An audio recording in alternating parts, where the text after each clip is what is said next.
Update news. गेल्या 2 महिन्यांपासून यवतमाळमधील आझाद मैदानातील 50 ते 60 वर्षांपासून भेळ, पाणीपुरी आणि इतर खाद्यपदार्थांचा व्यवसाय करणाऱ्या सुमारे 6 कुटुंबांची उपजीविका पूर्णपणे थांबली आहे।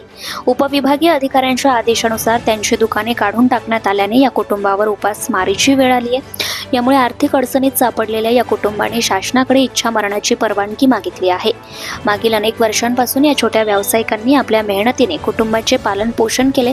त्यांची सर्व आर्थिक जबाबदारी जसे की बँक कर्ज, मुलांचं शिक्षण, वैद्यकीय खर्च आणि दैनंदिन खर्च या व्यवसायावर अवलंबून होत्या। दुकाने बंद झाल्यामुळे ही सर्व आर्थिक व्यवस्था कोलमडली आहे। या संदर्भात या व्यावसायिकांनी पालकमंत्री श्री संजय राठोड यांची भेट घेतली। त्यावेळी त्यांना तात्पुरते दुकाने काढून घेण्यास सांगून नंतर हातगाडीवर व्यवसाय करण्याची व्यवस्था करण्याचं आश्वासन देण्यात आले।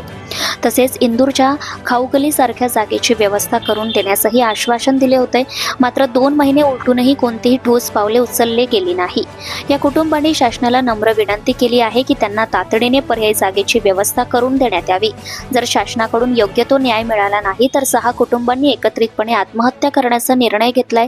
शासनाने या गंभीर प्रश्नाकडे लक्ष देऊन त्यांच्या लाडक्या बहिणींना न्याय द्यावा आणि त्यांच्या उपजीविकेची व्यवस्था करावी अशी त्यांची मागणी आहे।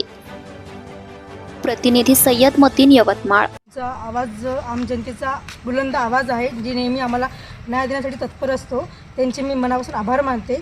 त्याचप्रमाणे मी आमचे महाराष्ट्र राज्याचे माननीय मुख्यमंत्री देवेंद्रसाहेब फडणवीस आणि तसेच उपमुख्यमंत्री दादा अजितदादा पवार, तसेच आमच्या सर्वांचे लाडके बंधू एकनाथराव भाऊ शिंदे यांचे पण मी आभार मानते की त्यांनी नेहमीप्रमाणे जसं त्यांनी आता जी योजना आखली आहे लाडकी बहीण योजना जे त्यांनी बाळासाहेब ठाकरे आणि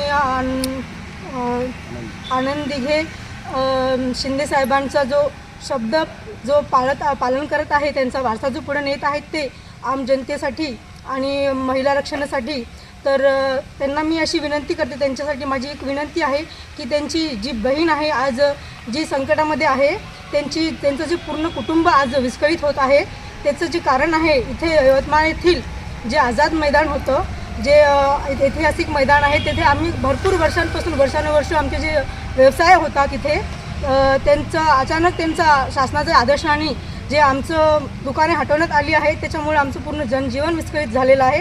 त्यासाठी माझी मागणी आहे की लवकरात लवकर आम्हाला ती दुसऱ्या जागी व्यवस्था करून द्यावी आमची दुकानाची, कारण की तिथे त्यांचं म्हणणं आहे शासनाचं की तिथे ते सौंदर्यीकरण करणार आहे। त्यासाठी माझा विरोध नाही आहे, एक चांगलीच गोष्ट आहे की इथं सौंदर्यीकरण होत आहे। तिथे जे स्वातंत्र्यवीर जे आहेत त्यांचे आपले स्मारक उभारण्यात येत आहे, पण खरं तर हे स्वातंत्र्य जे स्मारक जे उभारत आहे त्याचप्रमाणे जे स्वातंत्र्यांसाठी जिथे सभा भरल्या होत्या, जे आपल्याला अंग्रेजापासून तर स्वातंत्र्य भेटलं, पण आम जनतेला ह्या राजकारणांपासून स्वातंत्र्य कधी मिळणार?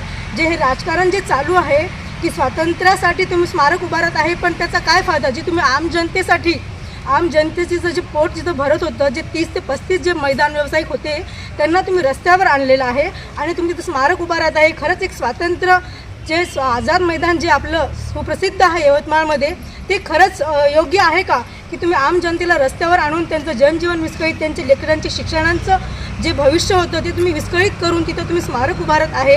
हे चुकीचं आहे। तुम्ही उभारा ना स्मारक, आमचं काहीही म्हणणं नाही, आम्ही त्यासाठी आम्ही तुम्हाला होकार देत आहे, पण तुम्ही त्याच्यासोबत तुम्ही आमच्या जनतेचा पण प्रश्न सॉल्व करा। तिथे आम्हाला काही जागा द्या, आमची जी दुकाने होती त्याला तुम्ही आखून आम्हाला तिथं नेहमीसाठी जागा द्या, आमचाही विचार करा, असं माझं आमच्या भावांना आणि आमच्या नेत्यांना आमचं नम्र केलेलं आहे की माझ्या भावाला माझी ही आर्त हाक समजावी, यासाठी मी माझे रक्ताने लिहिलेले पत्र आहे। तर मला विश्वास आहे की माझे भाऊ आणि आमचे जे नेते आहेत मोठे, ते नक्कीच माझं या प्रश्नांचं निवारण करतील आणि आम्हाला न्याय देतील। जर नाही दिला तर आम्हाला आत्महत्या केल्याशिवाय आम्हाला पर्याय नाही, तर नाहीतर मग आम्हाला एक तर न्याय द्या, नाही तर मग आम्हाला स्वइच्छेनं आम्हाला पूर्ण कुटुंबांना आत्महत्या करण्याचं तरी परवानगी द्यावी। Subscribe now and press the bell icon. Never miss an update.